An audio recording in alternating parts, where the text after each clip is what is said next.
Assistance aux personnes déplacées internes et aux communautés d'accueil, c'est le tout nouveau projet de la Croix-Rouge malienne. D'un coût de plus de 900 millions de francs CFA, il va appuyer 96 000 personnes de 12 000 familles de Djenné et Mopti. Le ministère de la Jeunesse et des Sports a lancé hier soir l'opération Soutenons les Aigles. Cette initiative a pour but principal d'aider l'État à prendre en charge les équipes de football et de basketball pour les campagnes 2013. Et sport toujours, football, éliminatoire CAN Cadet. Les Aiglonnais n'iront pas au Maroc l'année prochaine. Ils ont été éliminés cet après-midi après leur défaite face au Nigeria qui les a battus à domicile 2-0. Vous êtes bien sur le RTM, bonsoir à tous et bienvenue dans ce journal que nous débutons par l'actualité présidentielle. Le président de la République par intérim est arrivé hier après-midi à Niamey au Niger pour une visite d'amitié et de travail de 2 jours. Le professeur Diokounda Traoré a été accueilli à sa descente d'avion par son homologue nigérien Mahamadou Issoufou. Cette visite s'inscrit dans le cadre de la recherche de solutions à la crise que traverse notre pays. Le président Traoré qui aura d'ailleurs plusieurs entretiens et rencontres autour du sujet. Et ce communiqué du ministère des Affaires étrangères et de la coopération internationale, communiqué ainsi libellé, le ministère des Affaires étrangères et de la coopération internationale prend bonne note du rapport sur la situation du Mali en date du 28 novembre 2012, soumis à l'examen du Conseil de sécurité des Nations Unies par le secrétaire général Ban Ki-moon.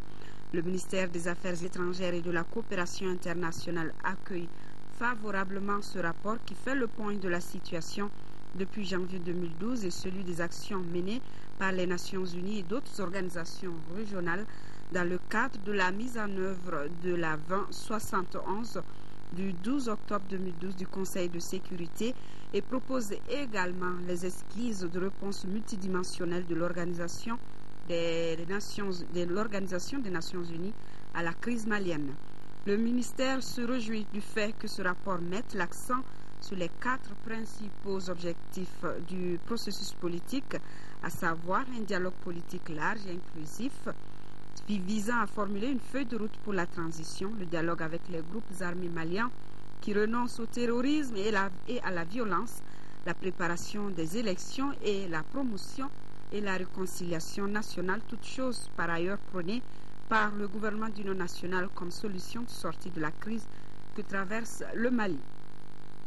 Le ministère apprécie par ailleurs que le rapport du secrétaire général souligne la nécessité d'une action militaire pour permettre au Mali de restaurer son intégrité territoriale et mettre ainsi un terme à la menace qu'AQMI et ses alliés font peser sur le Mali, ses voisins et toute la communauté internationale. À cet égard, le ministère des Affaires étrangères et de la coopération internationale se félicite de la déclaration du porte-parole du ministère des Affaires étrangères de la République française en date du 29 novembre 2012 par laquelle la France envisage, en concertation avec tous ses partenaires, de faire adopter sous le chapitre 7 une nouvelle résolution autorisant le déploiement d'une force internationale à la demande des autorités maliennes et africaines.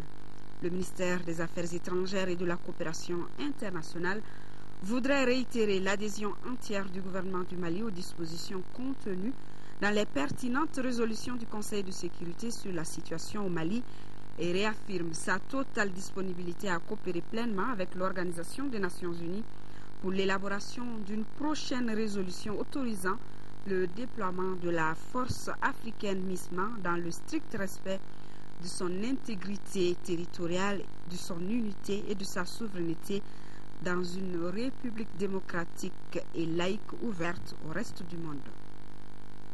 Vous êtes donc sur le RTM, à l'instar de la communauté internationale. Notre pays a commémoré hier, 1er décembre, la journée mondiale de lutte contre le VIH-Sida, occasion mise à profit par le ministère de la Jeunesse et des Sports pour lancer la campagne nationale d'information et de sensibilisation des jeunes sur le VIH. C'était au centre catholique de Niamana qui accueille des déplacés des régions du Nord. Nando Dambélé.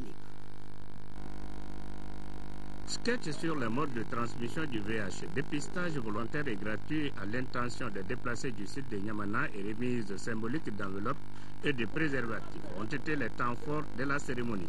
Cérémonie qui consacre le lancement de la campagne nationale d'information et de sensibilisation des jeunes sur le VIH. La présente campagne d'information et de sensibilisation s'inscrit dans le cadre des activités du mois national de lutte contre le VIH. L'importance de l'implication des différents acteurs, dont les populations déplacées dans la réponse au VIH, n'est plus à démontrer. Elle reste essentielle pour rompre la chaîne de transmission du VIH. Le choix du site des déplacés de Niamana pour abriter la cérémonie n'est pas fortuit. Le déplacement massif des populations des régions occupées vers le sud ouvre la voie à un risque majeur de propagation du VIH et l'émergence des grossesses précoces en milieu jeune si la situation n'est pas maîtrisée. Aujourd'hui, 600 malades sous traitement dans les régions du nord du Mali sont actuellement dans la nature. Au Mali, 130 000 personnes vivent avec le VIH, ce qui fait de la lutte contre le VIH une priorité pour le gouvernement. Classé 3e pays en Afrique pour ses efforts pour la lutte contre le VIH, le Mali a retenu pour sa campagne le slogan « Tous unis pour atteindre l'objectif zéro sida au Mali ». La campagne est menée sous la houlette du projet Jeunes, cellule sectorielle de lutte contre le VIH du ministère de la Jeunesse et des Sports. S'engager pour faire de Sikasso une destination touristique et valoriser le secteur de l'artisanat dans la région, c'est l'objectif d'une mission que le ministre de l'Artisanat et du Tourisme vient d'effectuer en 3e région. De Sikasso, nous allons suivre le compte-rendu de Daouda Diakité. Par cette première visite de terrain à Bougouni et Sikasso, le ministre de l'Artisanat et du Tourisme veut engager une dynamique pour faire de l'artisanat et du tourisme une source de croissance, de revenus, mais aussi de création d'emplois. On n'avait pas une famille au Mali, on n'avait pas un village, on n'avait pas une fraction, ne parlons pas du reste, où il n'y a pas des artisans. Donc il faut que les gens apprennent ce que c'est que l'artisanat. Ça fait 171 corps de métier classés en cette catégorie. Ça c'est extrêmement important. Et puisque le credo de notre pays, de notre gouvernement, c'est la lutte contre la pauvreté, je pense qu'il n'y a pas mieux que le secteur de l'artisanat et du tourisme pour lutter justement contre la pauvreté dans notre pays. Un enjeu majeur pour le développement économique local qui ne saurait aboutir sans une synergie d'action entre l'ensemble des acteurs concernés.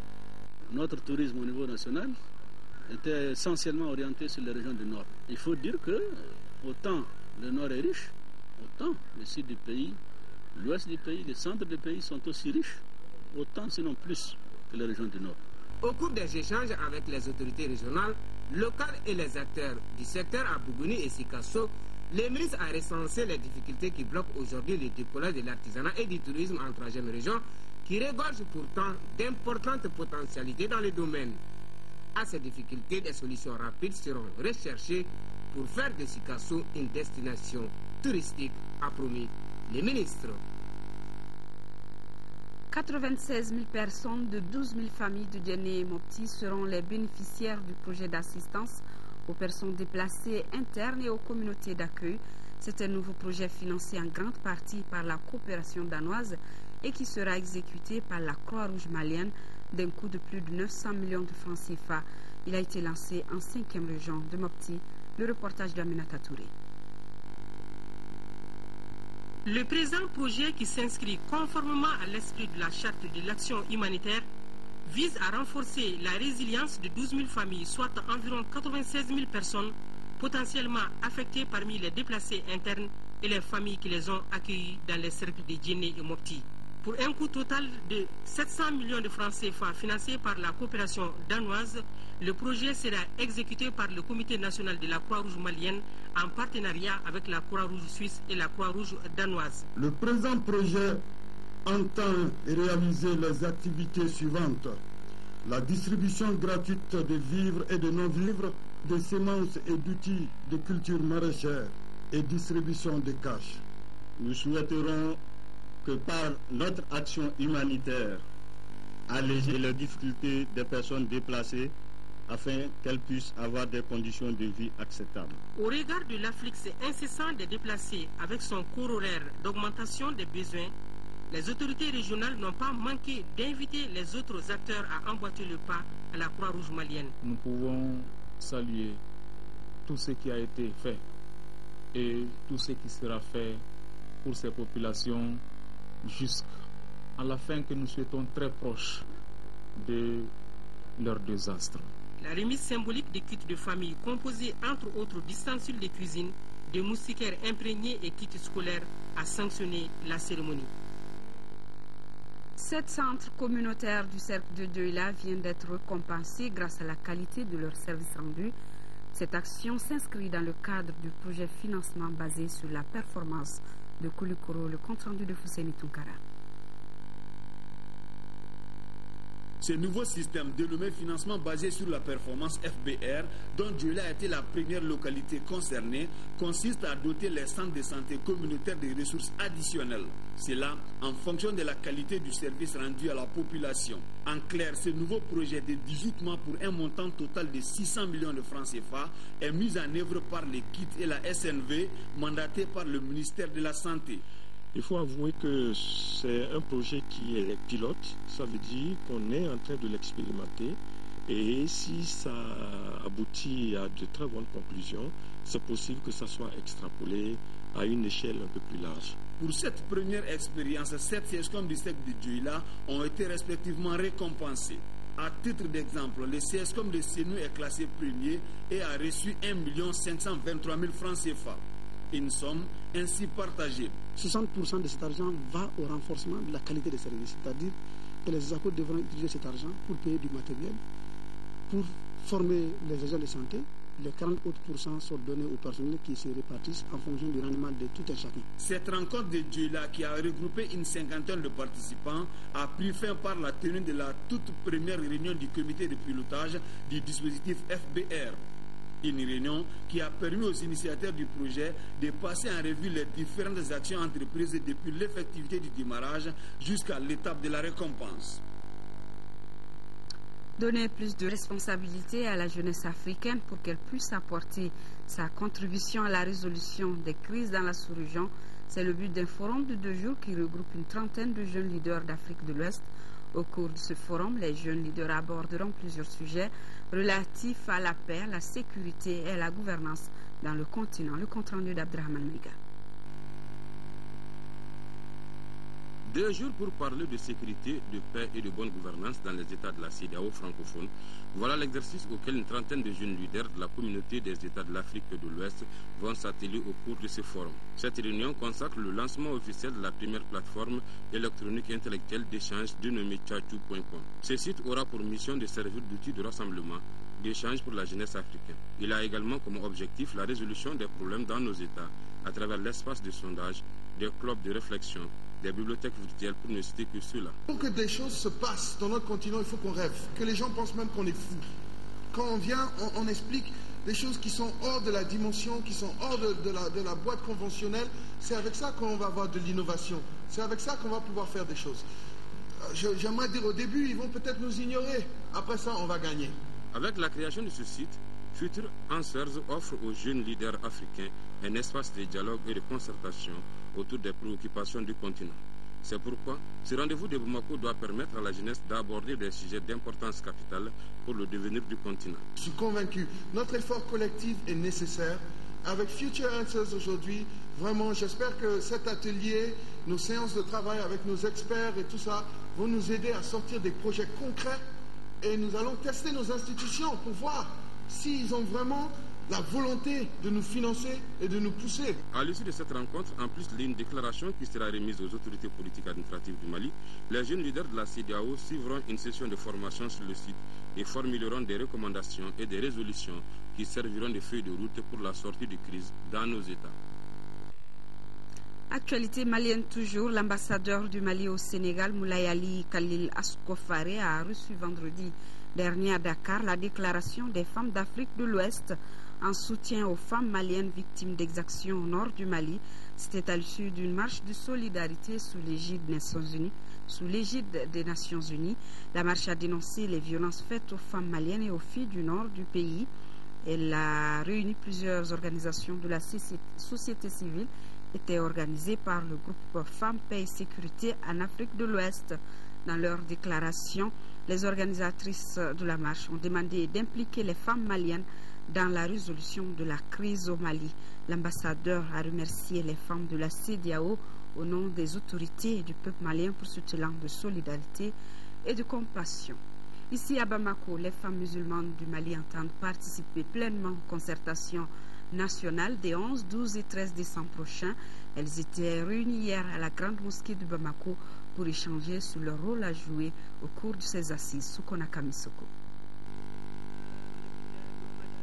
Elles étaient une centaine de femmes, toutes membres de l'Union nationale des femmes musulmanes du Mali, UNAFEM, à se retrouver à la grande mosquée de Bamako. Le motif de cette rencontre est d'échanger sur le rôle que les femmes doivent jouer dans la concertation nationale prévue du 11 au 13 décembre prochain. L'objectif d'informer et de sensibiliser les femmes, surtout les femmes musulmanes du Mali, de la situation de crise que traverse le Mali. Nous allons donc échanger entre nous, faire des propositions afin que les délégués de l'UNAFEM puissent participer activement à cette concertation et afin que nous puissions faire des propositions concrètes qui puissent permettre au Mali de sortir de cette crise. Les femmes souhaitent la participation de toutes les composantes de la société, ce qui devrait permettre aux Maliens de parler d'une même voix pour une sortie de crise. Participation massive des populations du nord du Mali aux concertations nationales, c'est également l'appel lancé par l'association Jeunesse sympathisants et ressortissants du nord du Mali. Ses membres ont tenu une journée d'échange citoyenne sur les prochaines concertations à Guibou Koulibaly. Au cours de cette journée citoyenne, 3 thèmes ont été abordés. L'information, l'implication et un appel des ressortissants du Nord Mali pour une participation massive aux concertations nationales. Nous pensons que ces concertations nationales sont un salut pour le Mali. Nous pensons que toute personne ou tout regroupement qui a une opinion à défendre, qui a un point de vue à défendre, c'est à travers ces concertations nationales. Donc participons.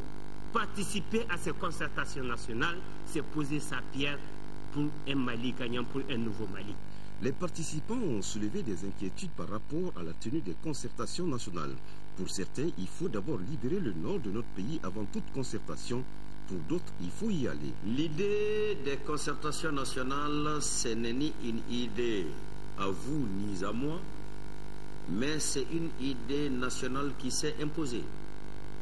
Imposée à partir des événements que le pays a connu depuis le 22 mars 2012, le coup d'État, arrêt des dispositions constitutionnelles, et malheureusement, cet événement a été doublé, accompagné et aggravé par l'occupation des 2/3 de notre pays.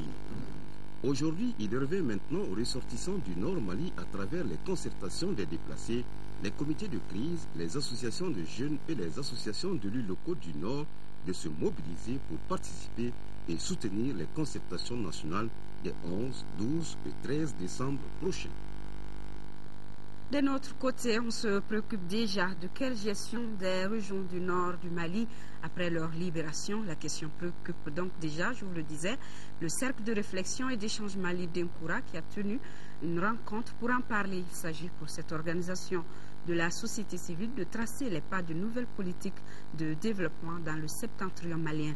Pour plus de détails sur cette rencontre, nous allons écouter le président du cercle, Issaka Tembeli, au micro de Ramata Konati. Une rencontre sur la gestion de l'après-libération des régions du Nord. Ce n'est-il pas mettre la charrue avant les bœufs? Pour nous, non, parce que aujourd'hui, à plus d'un titre, nous osons espérer que la libération de notre pays ne sera qu'une question de pas très grand temps, parce que tous les radars sont braqués sur le Mali par rapport à la sortie de cette crise-là. Donc à commencer par la communauté quand même internationale, et y compris aussi nos forces armées.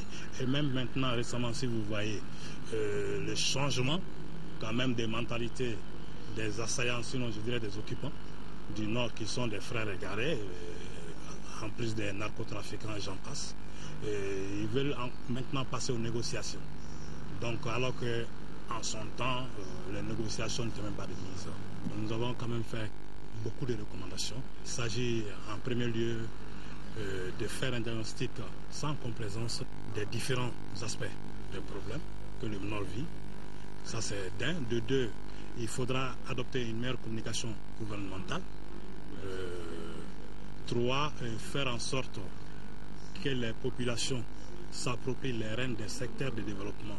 Les populations même soient acteurs principaux des secteurs de développement, c'est très important. Et en dernier ressort, élaborer une véritable politique d'aménagement du territoire. Ces recommandations vont apporter à coup sûr quand même des améliorations dans la convivialité entre les différentes populations de la zone, et aussi les esprits seront tournés vers des choses beaucoup plus sérieuses que la guerre. Toutes les couches sociales maliennes ont leur mot à dire pour la résolution de cette crise. La coalition nationale des jeunes volontaires pour le développement était hier après-midi face à la presse. Pour les jeunes de cette coalition, il faut améliorer leur statut social pour qu'ils participent aux prises de décision. Alpha Maïga pour les détails. Il s'agit là d'une conférence de presse. Elle est organisée par la coalition nationale des jeunes volontaires pour le développement, CONGEDEV. Dans le cadre de son plan d'action 2012-2014, s'est proposé d'organiser des activités de sensibilisation de la jeunesse malienne. Cela bien avant la crise survenue après l'occupation du Nord Mali et doublée par la crise qui est advenue après les événements du 22 mars. Aujourd'hui, plus que jamais, nous pensons qu'il est nécessaire que la jeunesse malienne se mette ensemble. Plus que jamais, le Mali a besoin de sa jeunesse. Nous, aujourd'hui, nous disons l'avenir, c'est aujourd'hui. Et dès aujourd'hui, il faut se mobiliser, il faut se mettre ensemble. Pour les jeunes, il faut améliorer leur statut social en vue de promouvoir la politique des jeunes de façon générale. Une politique qui vise à permettre aux jeunes de participer aux prises de décision, notamment le dialogue social pour le rétablissement de la paix et la consolidation de la démocratie. Ensuite, les élections générales. Actualité de nos régions, fin à Gao des travaux du Forum régional de sortie de crise. Au terme de 2 jours, l'ensemble des participants venus des cercles de la région, convenus entre autres, d'œuvrer pour l'unité nationale et surtout l'intégrité territoriale du Mali. Le Forum régional de sortie de crise est une initiative du cadre de concertation régionale des jeunes de Gao, Alpha Mega. Ce forum a pour objectif de mobiliser les cadres, les notables, les religieux et les jeunes de la région de Gao en vue d'une sortie de crise. Au terme de 2 jours de travaux, l'ensemble des participants venus des cercles de Bourem, Ansongo, Gao ont convenu à œuvrer pour l'unité et l'intégrité territoriale du Mali. Ensuite, en termes de recommandations, on retiendra la multiplication des rencontres dans le but de renforcer les liens. D'autre part, le forum a insisté sur une implication des jeunes, les notables, les religieux de Gao aux démarches de sortie de crise au niveau national et international. Plus de 300 personnes ont pris part aux travaux au cours desquels plusieurs communications. On retiendra les conflits armés et leurs conséquences, le rôle de la culture dans la gestion des conflits et celui des jeunes en période de crise. Retour ici à Bamako avec ses communiqués sur les rumeurs persistantes qui font état d'une grève des commerçants et des transporteurs les 3 et 4 décembre. Et bien, la coordination nationale des syndicats, associations coopératives et GIE des transporteurs du Mali, vu le caractère insolite du préavis de grève du 3 et 4 décembre de la Fédération nationale des chauffeurs et conducteurs routiers du Mali, se désolidarise de ce préavis de grève et demande à tous ses militants de vaquer à leur occupation journalière. Elle sollicite par ailleurs le gouvernement à mettre en place des mesures de sécurité pour ceux qui n'observeront pas la grève. Un communiqué signé des membres de la CONASA Cotram. Et ce communiqué justement de la Chambre de commerce et d'industrie du Mali, le président de la Chambre de commerce et d'industrie qui informe l'ensemble des opérateurs économiques de tous secteurs confondus que des rumeurs persistantes font état d'une grève des commerçants programmés les 3 et 4 décembre 2012.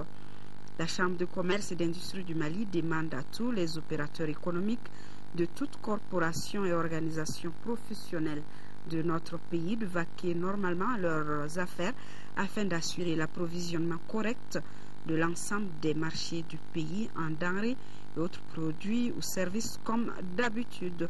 Signé le président de la Chambre de commerce et d'industrie du Mali, Mamadou Konaté, et le groupement des commerçants maliens, dont le président, qui informe l'ensemble des opérateurs économiques qu'il n'existe aucun mot d'ordre de grève des commerçants les 3 et 4 décembre 2012. En conséquence, le groupement des commerçants maliens demande à tous les opérateurs économiques de toute corporation et organisation professionnelle de notre pays de vaquer également normalement leurs affaires afin d'assurer l'approvisionnement correct de l'ensemble des marchés du pays en denrées et autres produits ou services. Signé le président du groupement des commerçants maliens, Soya Golfa.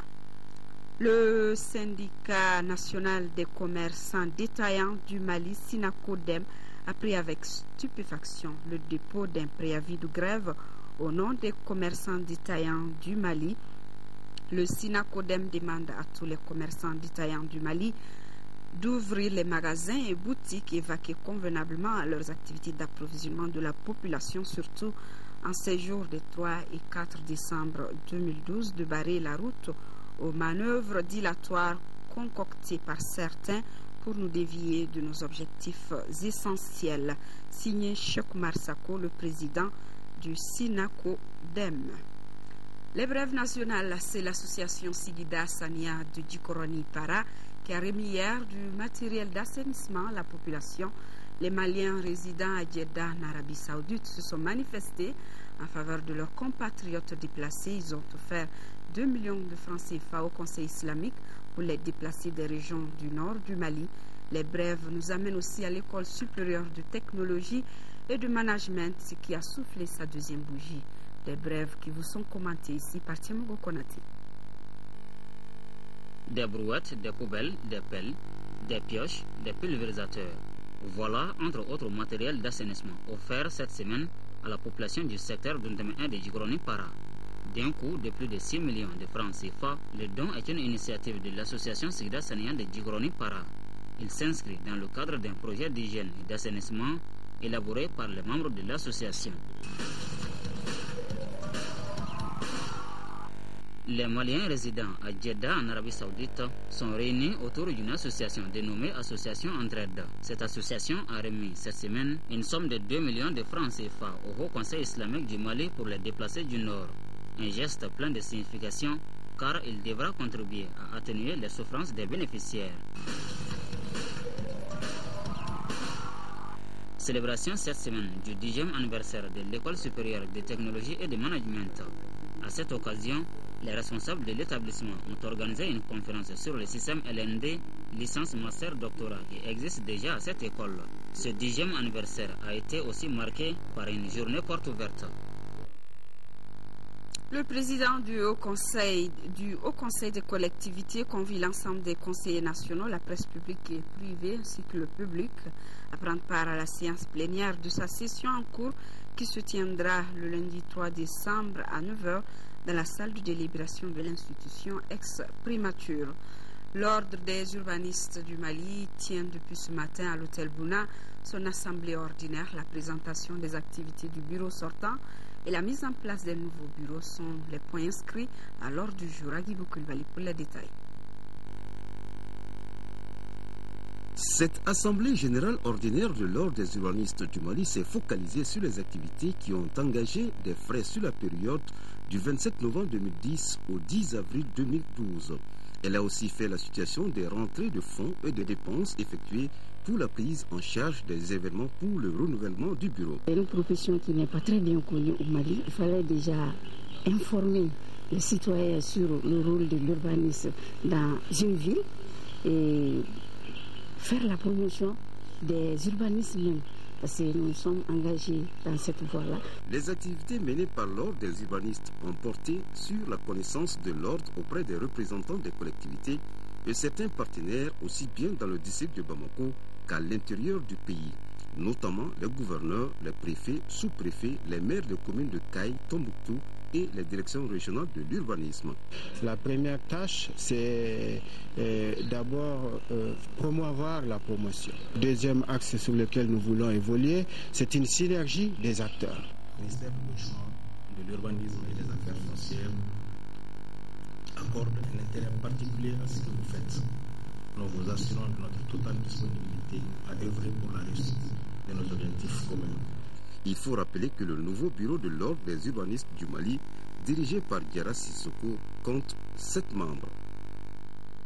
Nous restons dans le domaine avec cette conférence de presse de la Fédération nationale des coopératives d'habitat du Mali. Les membres de la fédération ont donné des informations sur les nouvelles innovations de la FENASCO, innovations qui concernent la création d'un groupe de ressources techniques qui va appuyer les projets des coopératives d'habitat du Mali. Abdrahman Mega. Après des missions et des voyages d'études au Sénégal et au Canada, l'heure est venue pour la Fédération nationale des coopératives d'habitat du Mali de changer de stratégie pour mieux répondre aux exigences de ses membres. C'est dans la poursuite de cette ambition que la Fédération nationale des coopératives d'habitat du Mali vient d'adopter une nouvelle politique dans son évolution. Celle de la création en plus de la Fédération nationale des coopératives d'habitat du Mali d'un groupe de ressources techniques. Cette nouveauté aura pour mission d'appuyer et d'accompagner les programmes de coopératives d'habitation au Mali. Ce groupe de ressources techniques au niveau du Canada a prouvé à bon escient que, avec une très bonne organisation, en tout cas, les entreprises de l'économie solidaire se développent et qu'ils participent à la lutte contre la pauvreté, à la formation et à l'emploi des jeunes et des femmes. À partir de cette expérience canadienne, la Confédération nationale d'habitat du Mali ambitionne de mettre toutes les sensibilités pour réussir sa politique d'habitat. Ça fait des années déjà que nous avons élaboré notre plan d'action, ça fait déjà des années que nous avons élaboré notre plan de communication. Donc c'est la suite logique de tout ce travail-là qui a été fait en amont et que nous nous donnons la peine d'être à la hauteur de la confiance placée en nous par les membres et aussi de réveiller l'attention des plus hautes autorités pour que nos préoccupations puissent tomber dans une oreille attentive.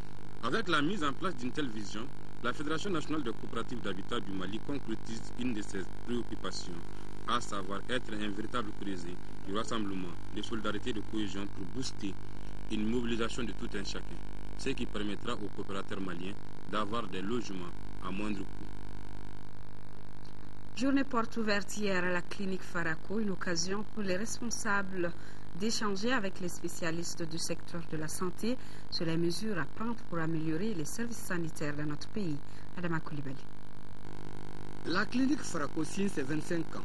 C'est le premier service de soins de santé privé qui a ouvert ses portes au public. Ses gestionnaires ont jugé nécessaire d'indiquer la clinique qui donne un flanc au Diafranako, près du pont Richard, dans le quartier Bajalan, et de présenter certains de ses services au public.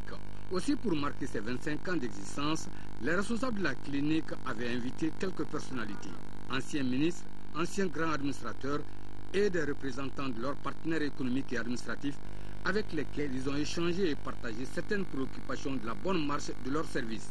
La directrice, après avoir remercié pour la bonne collaboration de tous, a souligné que toutes les étapes de la vie d'une entreprise sont importantes. L'ouverture de la clinique est un moment inoubliable et tous les jours c'est un moment inoubliable parce que tous les jours on a affaire à des malades. Quand on arrive à les sortir de leur maladie, pour nous c'est inoubliable. Rami Richard a ajouté que la médecine publique et privée sont complémentaires, que la première forme et la seconde pourvoie de l'emploi. Rôle du Sinankouya ou cousinage à plaisanterie dans la gestion de la crise sociopolitique et sécuritaire, c'est le thème des journées culturelles de l'association malienne pour la promotion du Sinankouya. Elles se sont ouvertes hier à Sibi dans le Mandin. Cette 4e édition permettra de mesurer la place du Sinankouya dans la gestion des conflits. Envoyé spécial à Sibi, Fadem Bakita. Placée sous le signe de l'unité, de l'intégration et de la paix, cette 4e édition du Sinankouya se veut un espace de promotion et de sauvegarde de nos valeurs culturelles. Le Sinankouya est la forme de plaisanterie entre les noms des familles et souvent entre deux ethnies. C'est le cas entre les Traoré et les Diarra, les Soninké et les Malinké, entre les Peuls et les Forgerons, entre les Bozo et les Dogon, entre autres. Au cours de cette rencontre, les échanges avec les éminents hommes de culture venus d'horizons divers ont permis aux jeunes du Mandé et d'ailleurs d'être informés et édifiés sur les fondements et les origines du Sinankuya.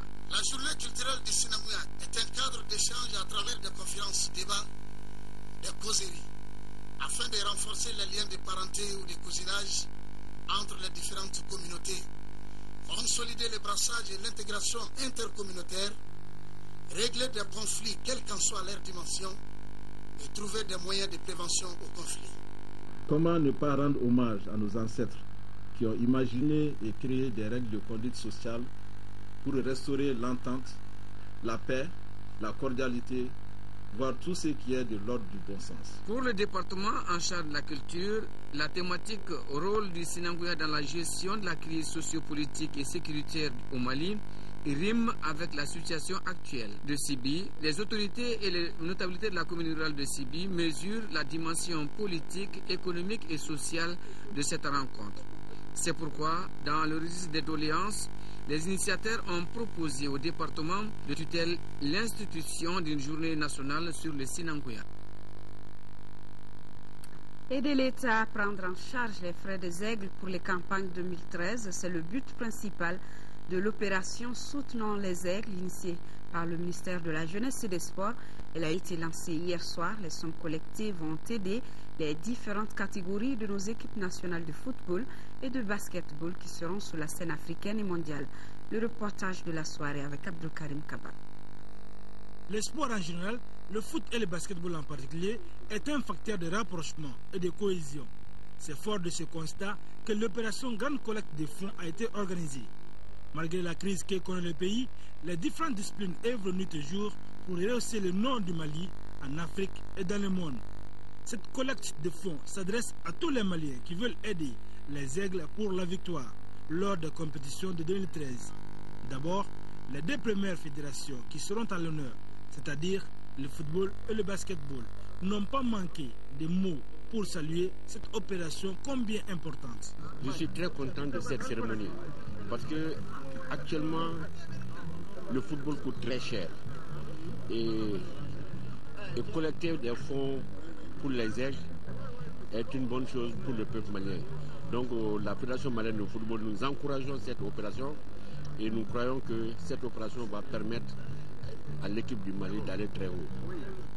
Il convient de faire remarquer que cet appel conjoint à la mobilisation de tous les Maliens et amis du Mali en faveur des équipes nationales de football et de basketball est en soi une manifestation de la solidarité nationale pour les grands événements.